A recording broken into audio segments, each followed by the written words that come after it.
आज ईद का दूसरा दिन है और यकीनन कल से अब तक कबाब, टिक्के और कढ़ाई खा कर पेट में भारीपन, गैस और बदहजमी शुरू हो चुकी होगी।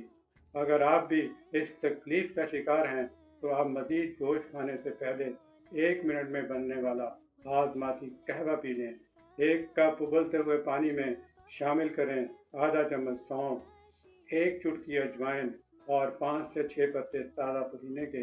इसे 2 मिनट के लिए ढाँप कर रख दें, फिर छानकर हल्का नीम गर्म चुस्कियाँ ले लेकर पी लें। अगर चाहें तो इसमें चंद कतरे नींबू के रस के भी मिला सकते हैं।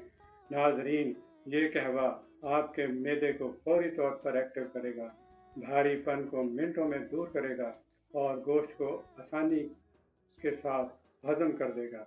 ईद के तीसरे दिन गोश्त को महफूज करने की अहम टिप जानने के लिए अभी इस वीडियो को लाइक करें